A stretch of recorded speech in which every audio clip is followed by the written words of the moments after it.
2,000 years ago, at the dawn of the first century, the world was ruled from Rome, and Rome was in turmoil.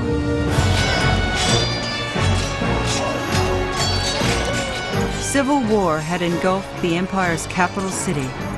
Dictators seized power, and the Roman future seemed bleak.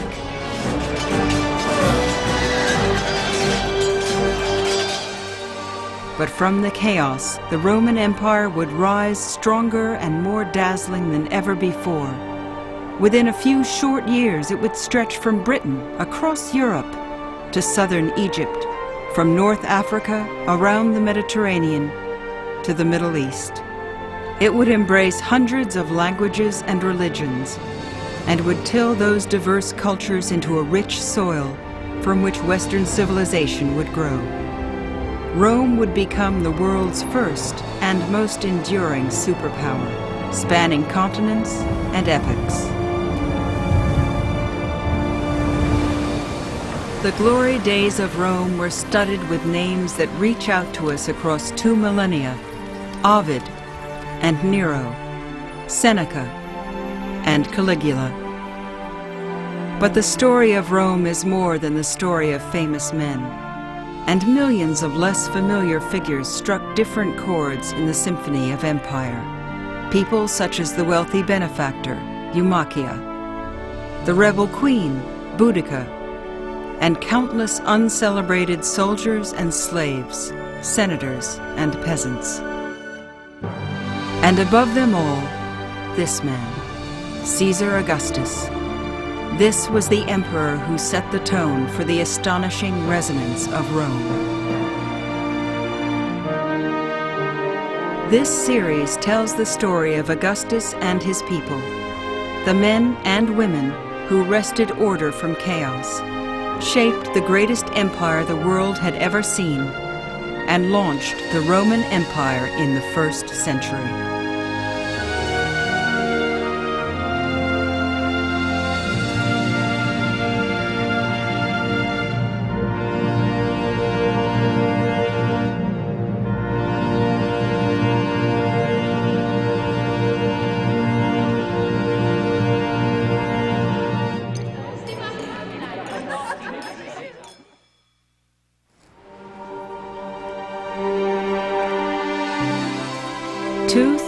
Years after Egypt's pharaohs reigned supreme, 400 years after the flowering of Greek culture, 300 years after Alexander the Great, a boy named Octavian was born in a small Italian town. The child would one day be called Augustus, and his birth, one ancient historian tells us, would be gilded by legend. His father, leading an army through distant lands, went to a sacred grove, seeking prophecy on the boy's future. When wine was poured on the altar, flames shot up to heaven, a sign seen only once before by Alexander the Great. The priest declared that Augustus would be ruler of the world.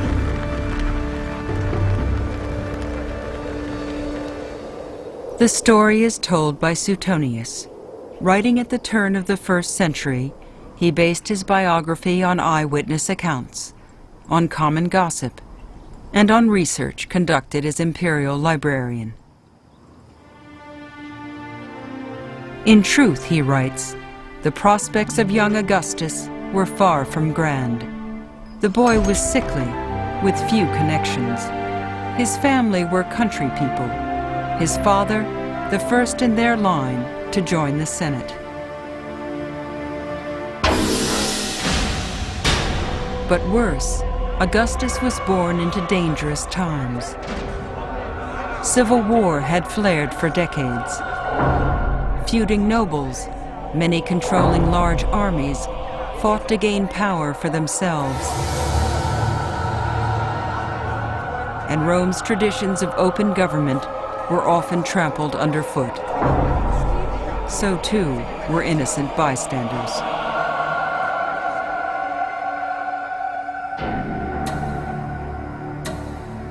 When Augustus was just 4 years old, his father suddenly died. Without a male mentor, the boy's future looked bleak. But in 49 BC, when he was 13, Augustus's fortune took a dramatic turn. For in that year, his great-uncle, Julius Caesar, gained the upper hand on the battlefield.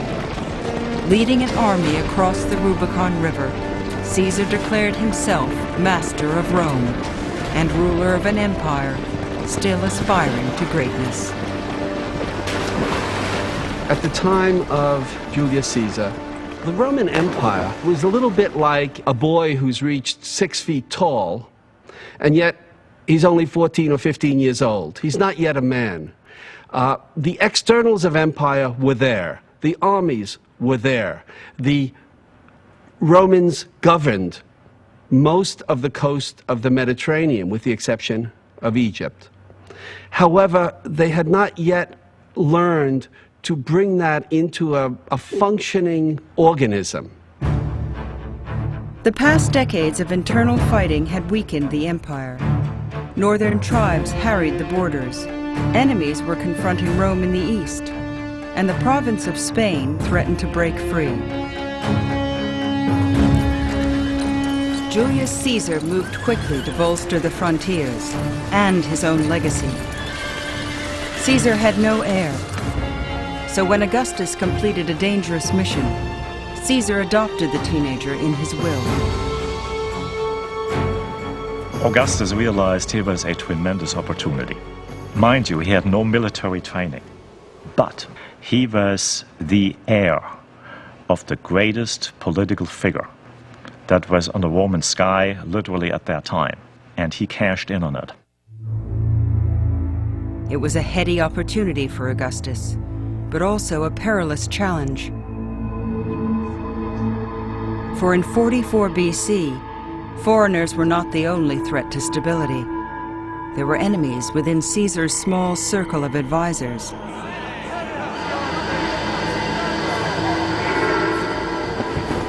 They murdered Caesar at a meeting of the Senate. For the second time in his life, Augustus lost a father. But now on the verge of manhood, he thrust himself into the maelstrom of Roman politics. The death of Julius Caesar was not just a turning point in Augustus's life, it was a turning point in world history. He was extremely young at this time, only in his 19th year. And yet, when he knew that he had been made Caesar's heir, he immediately took up the political legacy of Caesar and entered the mainstream of Roman politics, didn't hesitate to try to avenge his father, but that meant, of course, stepping onto the stage of politics, raising an army, and immediately immersing himself in a contest for supreme political power at Rome. He displayed brutality against enemy prisoners. Once, when a father and son were begging for their lives, he ordered they should draw lots to determine which would be executed. The father offered himself, and so was killed. Because of this, the son committed suicide. Augustus watched them both die. Suetonius describes the crisis as trial by fire, and Augustus didn't flinch from the task. He formed a strategic alliance with Mark Antony, a powerful general who also wanted supremacy. Together, they massacred their enemies in the capital. Then they pursued their rivals to the shores of Greece, where they fought and won two of the bloodiest battles in Roman history. When the carnage ended, the empire was theirs. Augustus and Antony divided the spoils of war.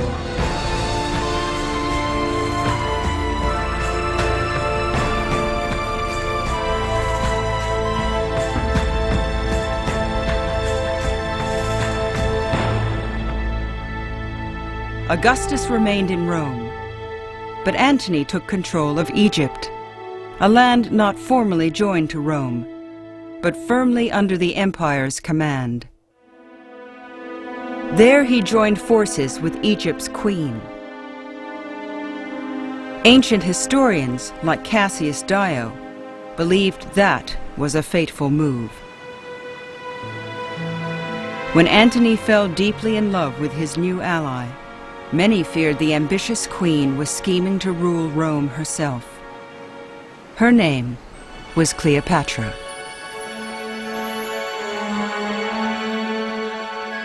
Cleopatra's brazen desire for passion and wealth was insatiable. By love, she had made herself Queen of Egypt. But she failed in her goal to become Queen of the Romans. Cleopatra did not enjoy a good press in Rome. What really irritated people about Cleopatra is that she was a powerful woman from the East and from a very wealthy country with a monarchic system of government. And she therefore symbolized lack of moderation, lack of control, frenzy, fury, everything that Rome tried not to be. Cleopatra and Antony were cast as the leaders of the evil empire. Antony's alliance with Augustus withered. He and Cleopatra mobilized, but Augustus struck first. The poet Virgil later cast the battle as an epic struggle of East against West. Standing high on the stern, Augustus leads the Italians into battle, carrying with him the might of the Senate and the people. Opposing him with barbarian wealth is Antony, suited for battle. He carries with him the powers of the Orient, and, to the scandal of all, his Egyptian wife. Their monstrous divinities raise weapons against our noble Roman gods.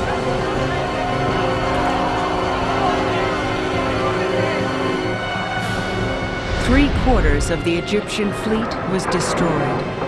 Antony and Cleopatra committed suicide, and the land of the pharaohs was formally annexed to the Roman Empire.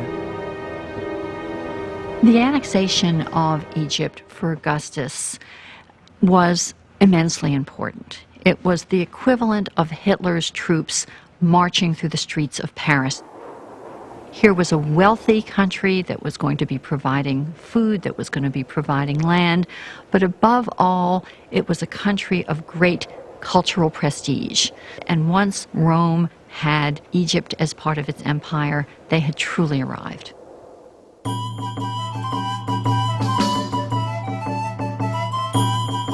There is nothing that men can wish from the gods, nothing the gods can do for men which Augustus, when he returned to the city, did not do for the Republic, the Roman people, and the entire world.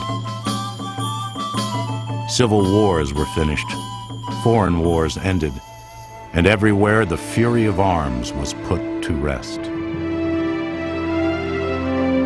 Upon Augustus's return to a war-torn Rome in 29 BC, the city went wild with enthusiasm. The triumphant general vowed to restore peace and security. It was a promise he would keep. The victory of Augustus launched a period of stunning cultural vitality, of religious renewal, and of economic well-being that spread throughout the empire. It would be called the Pax Romana, the Peace of Rome. And to many, it marked the return of Rome's mythic and glorious past. But Augustus himself would never return to the past. He was now a hardened 32-year-old man, the sole ruler of the Greco-Roman world, Rome's first emperor. Victory had been costly, but the greatest challenge still lay ahead. For to avoid the fate of Julius Caesar, Augustus must disarm the Senate and charm the masses. He must do better than win the war. He must win the peace. That challenge would occupy the rest of his life.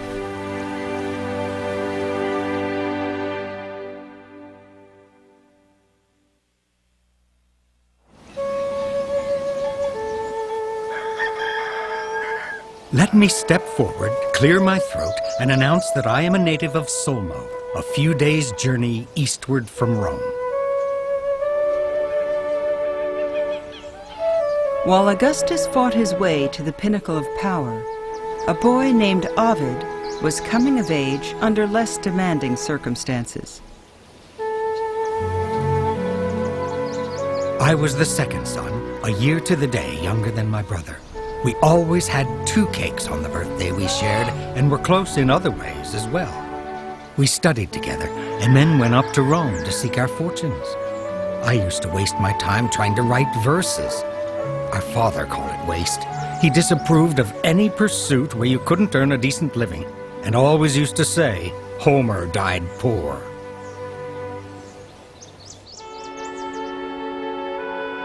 Ovid came from the same stock as Augustus. They were both landed gentry, and like Augustus, the young man found his identity and his ambitions molded by his demanding family. I tried to give up poetry, to stick to prose on serious subjects, but frivolous minds like mine attract frivolous inspirations, some too good not to fool with. I kept returning to my bad habits, secretive and ashamed. I couldn't help it. I felt like an imposter at serious matters, but I owed it to my father and brother to try to do my duty. By Roman law, a father wielded absolute control over his children. Those who displeased him could be disowned, sold into slavery, or even killed. The young Ovid tried to meet his father's expectations. He married, he studied law, but the strain proved unendurable. Miserable, Ovid and a friend set out on a journey of self-discovery. We toured all the magnificent cities of Asia. We watched the flames of Mount Etna light up the heavens. We plowed the waves in a painted ship and also traveled by wagon. Often the road seemed short as we were lost in conversation. When we walked, our words outnumbered our steps, and we had too much to say, even for the long evenings of summer.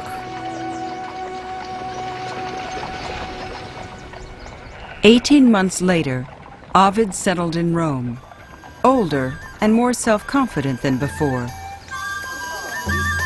He resolved to become a poet. He cultivated new friends in Roman literary circles, and soon Ovid made a name for himself as Rome's reigning poet of stolen kisses. So your husband is coming to this dinner party. I hope he gags on his food. Listen, and learn what you must do. When he settles on his couch to eat, go to him with a straight face. Look modest and lie back beside him, but secretly touch me with your foot. Don't let him drape his arms around your neck. Don't rest your gentle head against his chest. Don't welcome his fingers to your lap or to your eager nipples. Most of all, no kissing. When dinner is done, your husband will close the bedroom door. But whatever the night shall bring, tell me tomorrow you refused him.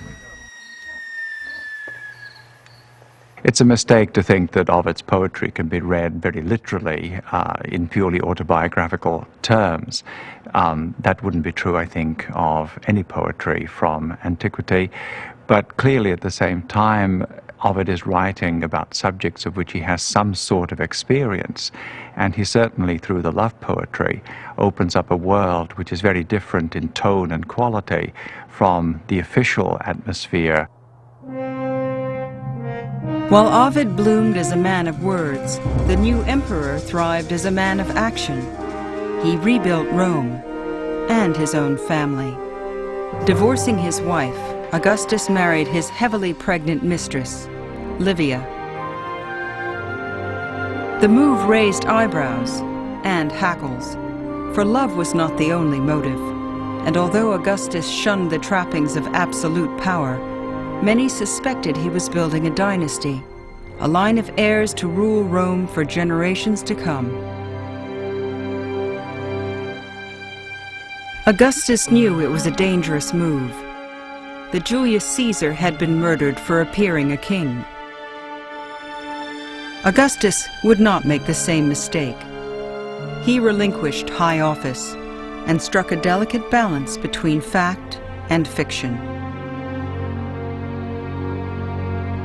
Having by universal consent acquired control of all affairs, I transferred government to the Senate and the people of Rome.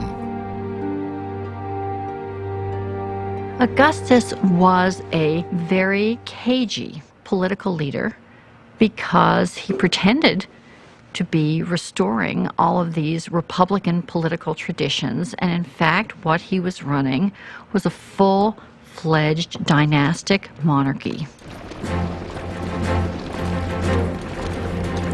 Augustus conquered Cantabria, Aquitania, Pannonia, Dalmatia, and all of Illyricum, as well as Rhaetia. Augustus not only changed the empire, he expanded it. Egypt had been added early in his career. Soon, northern Spain was joined. Augustus drove across Europe, into Germany, and he united East and West by adding modern Hungary, Austria, the Balkans, and central Turkey. These victories employed Roman soldiers and senators and offered welcome distractions to the city's poor. When Augustus wasn't staging chariot races or gladiator shows, he displayed exotic animals, the quarry of Rome's far-flung empire. A rhinoceros appeared in the arena, Asian tigers in the theater, a giant serpent in the forum. One key constituency for Augustus was the plebeian population of Rome. That is basically the city mob. You have several 100,000 folks here who have no jobs, and to put it very simply, who need to be kept off the streets and be kept from making trouble, because it's a very volatile and combustible mix there. The volatile mix that made up Rome stayed quiet for the first 4 years of Augustus's rule. Then, in 23 BC, events took a critical turn. Cassius Dio writes that a series of disasters convinced the people that Augustus needed not less power, but more. The city was flooded by the overflowing river, and many things were struck by lightning. Then a plague passed through Italy, and no one could work the land. The Romans thought these misfortunes were caused because Augustus had relinquished his office. They wished to appoint him dictator. A mob barricaded the Senate inside its building and, threatening to burn them alive, forced the Senate to vote Augustus absolute ruler. The demands threatened to unsettle the emperor's precarious political balance. Augustus fell to his knees before the rioters. He tore his toga and beat his chest. He promised the mob that he would personally take control of the grain supply, but Augustus refused to be called a dictator. The crowd disbanded, but the lesson was clear. Augustus was riding a tiger. To keep order on the frontiers, the streets, and the Senate was a superhuman task, and superhuman skills were needed. Luckily for Rome, Augustus had them. Then something very fortuitous happens. Halley's Comet shows up. And the word is given out by Augustus. This is the soul of Julius Caesar ascending into heaven. So from this point on, he is called Julius Caesar the Divine. Politically, it became very potent, because what does Augustus do at this point? On all his coinage, on all his writings, and all his symbols, whatever, he puts out the words DF, Son of the Divine. And it's really quite an asset in politics to be the son of the divine. Their modern politicians, I think, would be very jealous of being able to do that. Augustus enhanced his pious new identity with stories of his lean habits. It was said that he lived in a modest house and slept on a low bed, that he ate common foods, coarse bread, common cheese, and sometimes even less. My dear Tiberius, not even a Jew observes a fast as diligently on the Sabbath as I have today. I ate nothing until the early hours of evening, when I nibbled 2 bites before my rub-down. Moral change, Augustus began to argue, was the enemy of Rome.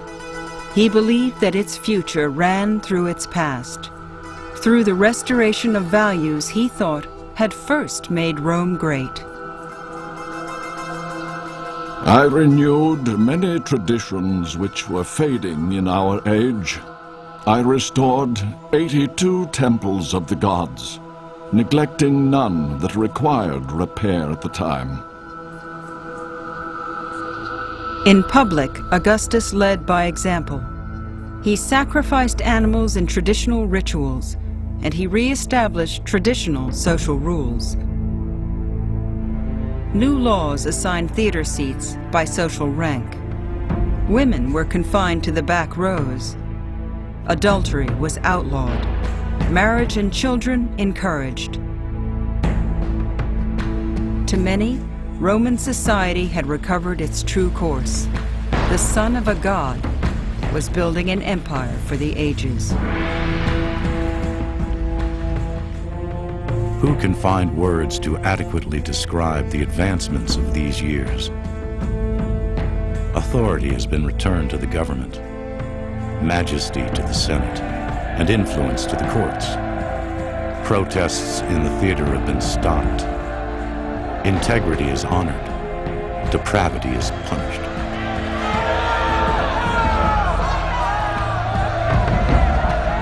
But amid the applause, there were also cries of protest.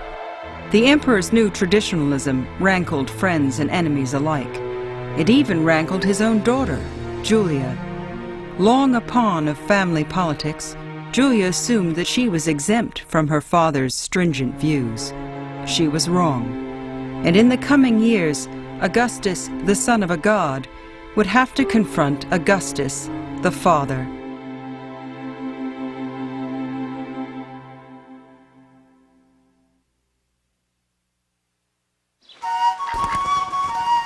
If there is anyone here who is a novice in the art of love, let him read my book. With study, he will love like a professional. As the Emperor Augustus firmly charted a course of moral rigor, the poet Ovid staked out different ground.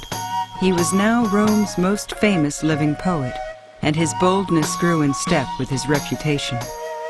Having all but exhausted the conventions of love poetry, he decided to stretch them.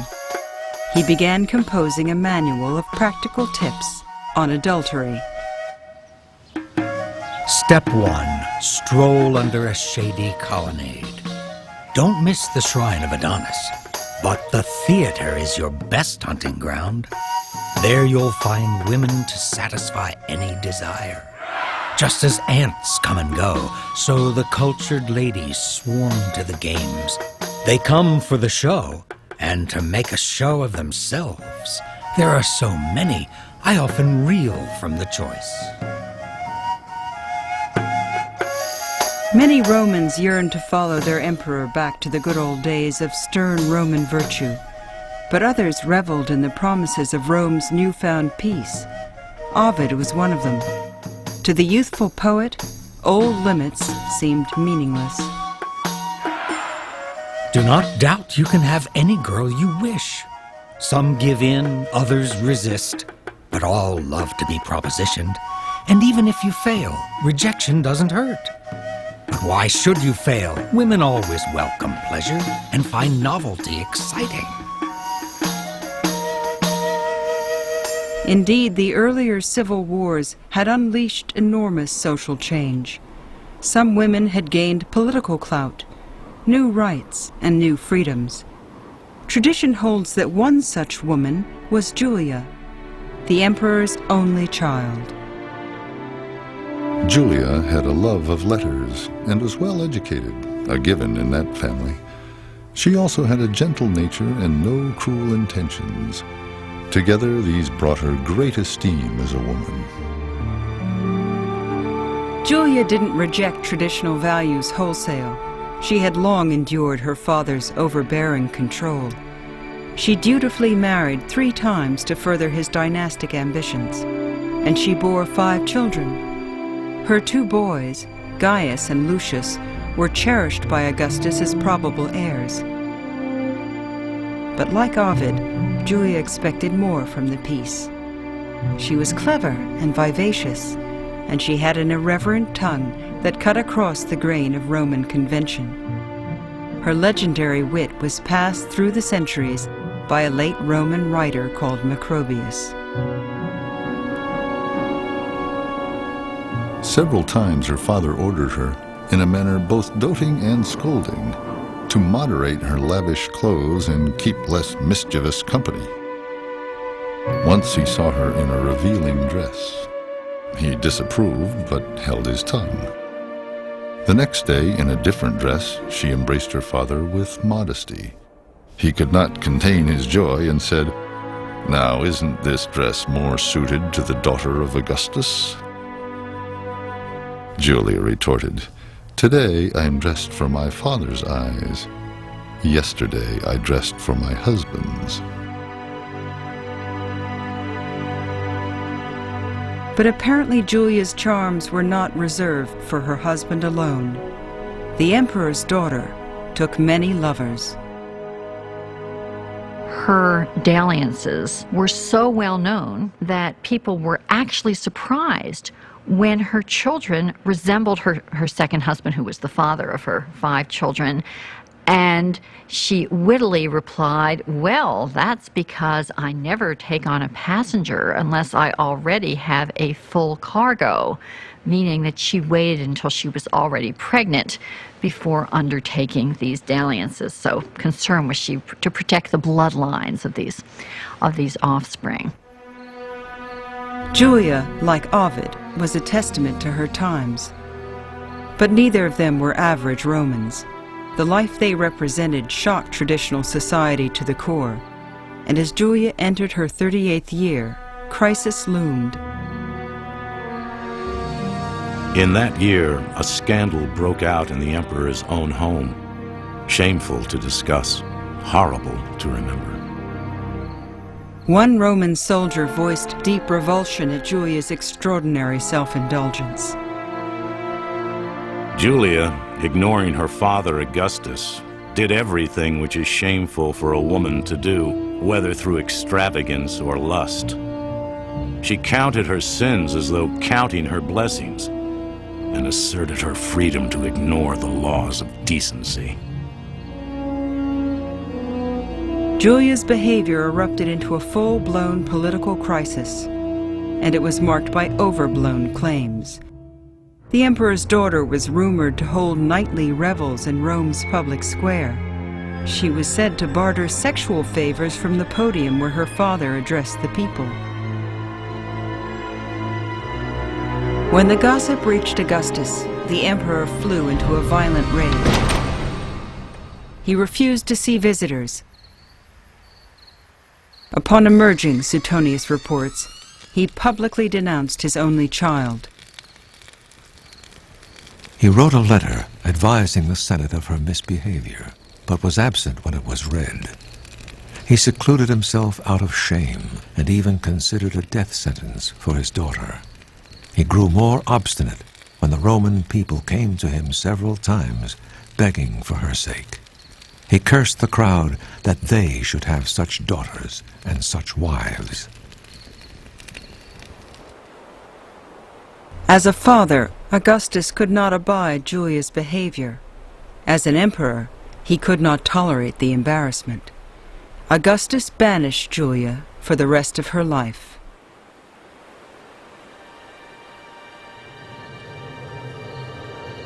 I was going to pass over the ways a clever girl might elude a husband or watchful guard.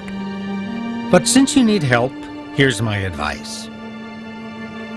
Soon after Julia's exile, Ovid released his salacious poem. It couldn't have been more poorly timed. Of course, a guard stands in your way, but you can still write. Compose love letters while alone in the bathroom and send them out with an accomplice. She can hide them next to her warm flesh, under her dress, or bound beneath her foot. Should your guard get wind of these schemes, she can offer her skin for paper and carry out notes written on her body. Ovid's poetry extolled behavior for which the emperor's daughter was banished, and her fate loomed large as a warning. For the present, the emperor remained mute toward Rome's most gifted rebel. Ovid turned his hand to less provocative forms of poetry. He remarried, and he embraced a new appreciation for discretion. Enjoy forbidden pleasures in their place, but when you dress, don't forget your mask of decorum. An innocent face hides more than a lying tongue. Ovid was on notice. The order of Augustus had firm bounds of propriety, and Ovid had tested them to the fullest.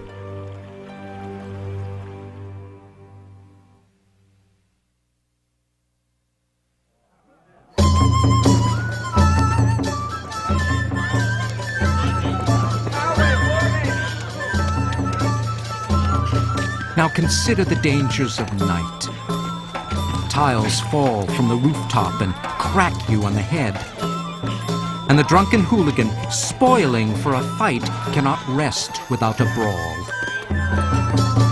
What can you do when a raving madman confronts you?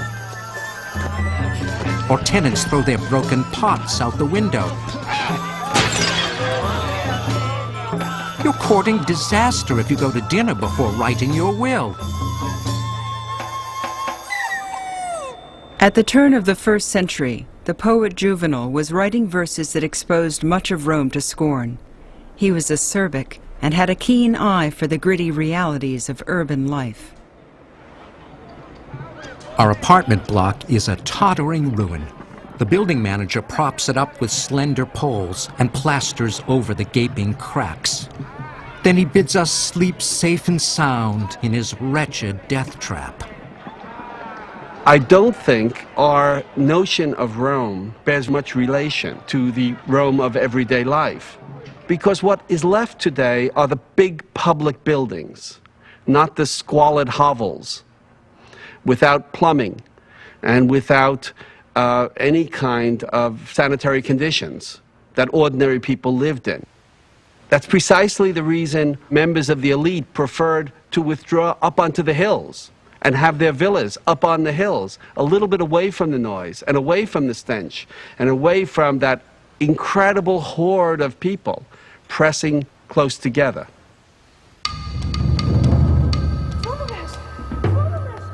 I would love to live where there are no fears in the dark of night. Even now I smell fire and hear a neighbor cry out for water as he struggles to save his measly belongings. Smoke pours out from the 3rd story as flames move upwards. But the poor wretch who lives at the top, with a leaking roof and roosting birds, is oblivious to the danger and sure to burn.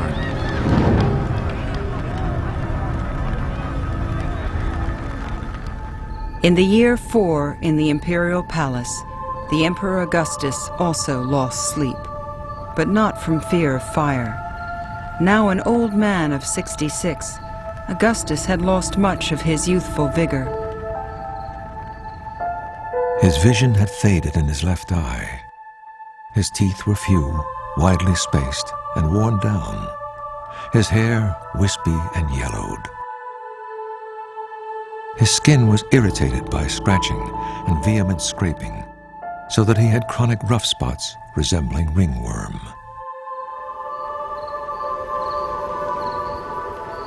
As the emperor neared death, plots to succeed him sprouted. His grandsons and intended heirs had both died unexpectedly, and the emperor himself lived under constant threat of assassination. Speaking for Augustus, one ancient historian voiced his dilemma.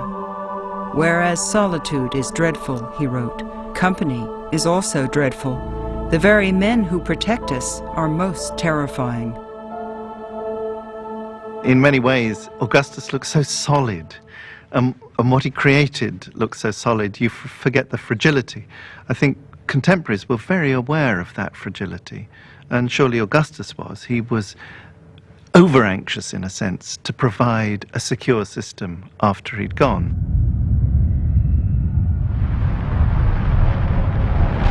At this time, there were unusually strong earthquakes. The Tiber pulled down the bridge and flooded the city for 7 days. There was a partial eclipse of the sun, and famine developed. Ancient historians report that natural disasters predicted political ones, and indeed, the emperor's difficulties seemed to be mounting fast. In the year 6, soldiers, the backbone of the empire, refused to re-enlist without a pay raise. New funds had to be found. Then, fire swept parts of the capital.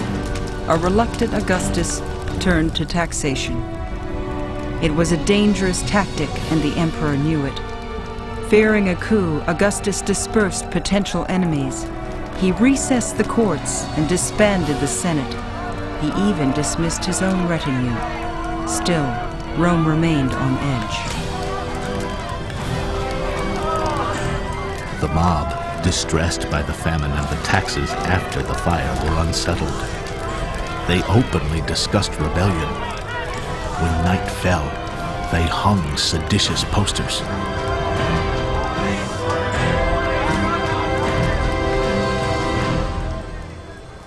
The crisis passed, but soon a new and even greater disaster battered the aging Augustus. It began in Germany, a land of fiercely independent tribes, and to the Roman eye, rugged barbarism. The region had been recently conquered, and Roman customs were taking root, or so they thought. The barbarians had not forgotten their ancient traditions, their free way of life, or the power of arms. But, as long as they were assimilated slowly, they did not realize they were changing and did not resist Roman influence. That peaceful evolution stopped, however, in the year 9, the year an arrogant young general called Quintilius Varus became commander of the Rhine army and brought an iron fist to the province. He forced more drastic change on the barbarians, and among other things, he dealt with them as if they were slaves of the Romans, and exacted money as if they were his subjects. Varus disastrously miscalculated the extent of Roman control and misjudged German compliance. A trusted German chieftain organized a full-scale revolt and lured Varus's troops into a trap, deep in unfamiliar terrain.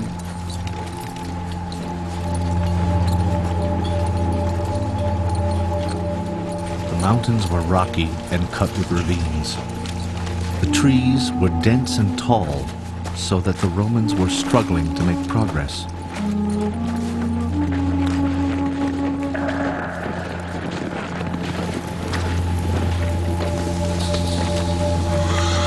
Rain began to fall in sheets, and a heavy wind scattered their numbers.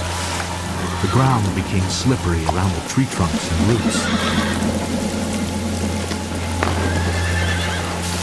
While the Romans were dealing with these troubles, the barbarians surrounded them, and suddenly coming from everywhere.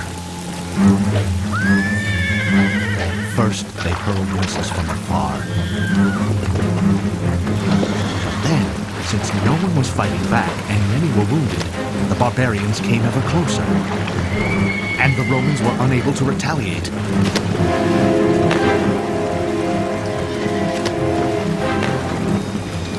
They kept crashing into each other in the trees. They could not grip their arrows or javelins. The rain forced the weapons from their hands. Even their sodden shields were useless. And so, every man and every horse was slaughtered.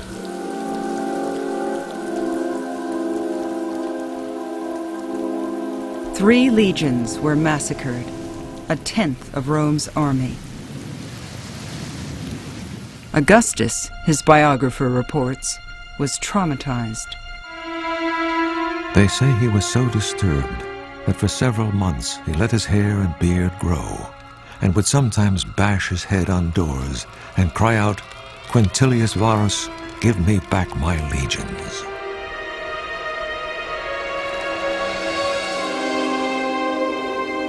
The disaster in Germany underscored a stark reality. The empire was born of violence, and to violence it ever threatened to return. The emperor was in no mood for leniency.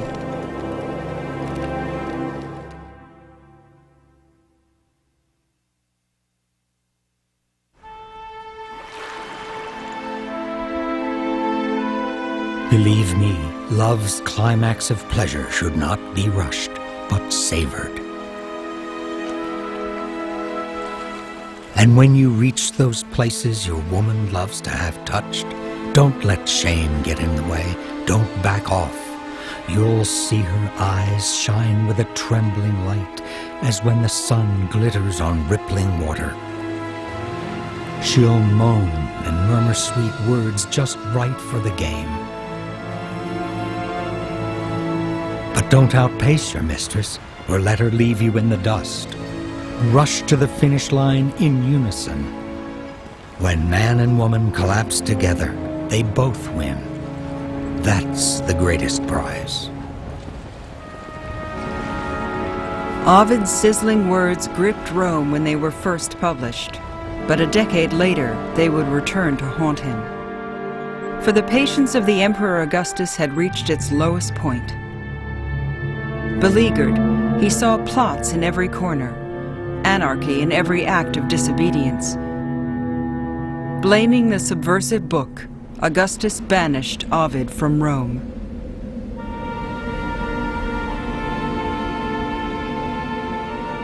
Hello, are you there? If so, indulge these verses of mine.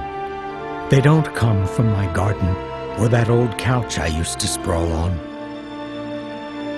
Whoever you are, and in whatever parlor, bedroom, or study, I have been writing on decks, propped up against bulkheads.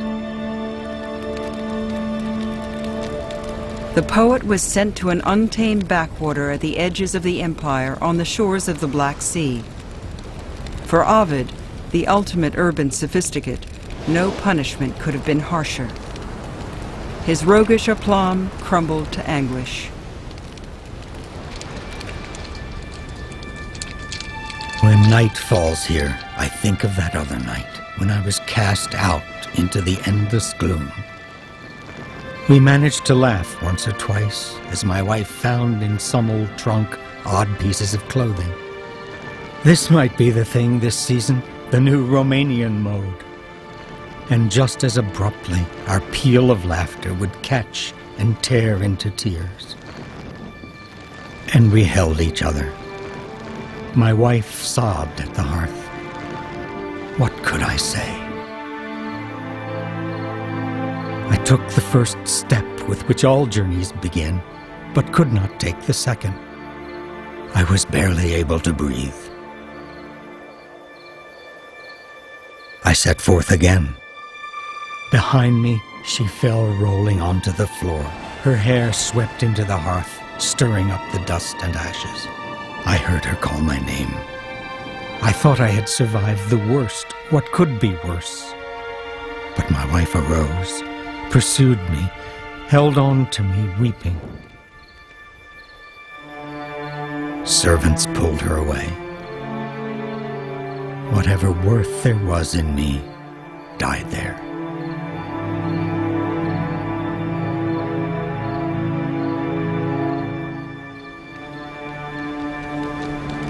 Ovid was sure his talents would bring him home.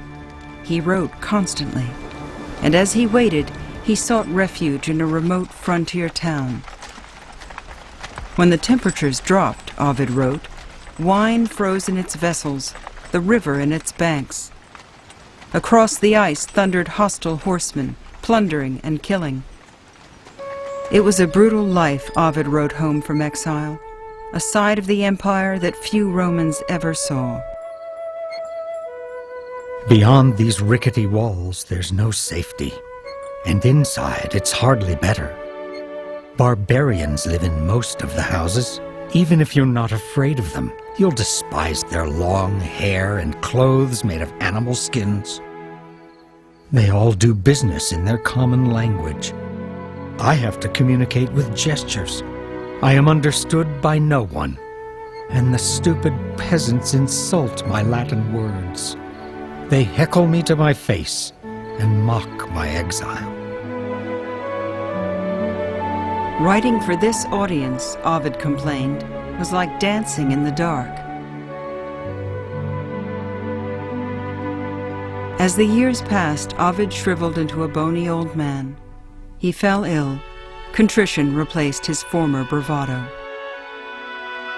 Oh, I repent, I repent. If anyone as wretched as I can be believed, I do repent. I am tortured by my deed. Ovid, however, never got an answer to his pleas, and would never get a reprieve. As he approached death, he became sadly resigned to his fate. Look at me. I yearn for my country, my home, and for you. I've lost everything that I once had. But I still have my talent. Emperors have no jurisdiction over that. My fame will survive, even after I am gone. And as long as Rome dominates the world, I will be read. 9 years into his exile, Ovid died. He outlived Augustus, but he had bent to the emperor's will. At the start of the emperor's public life, Augustus had won the wars engulfing Rome. By the end, he had won the peace, and men like Ovid paid the price. In the years ahead, when lesser men would rule Rome, that price would rise higher still.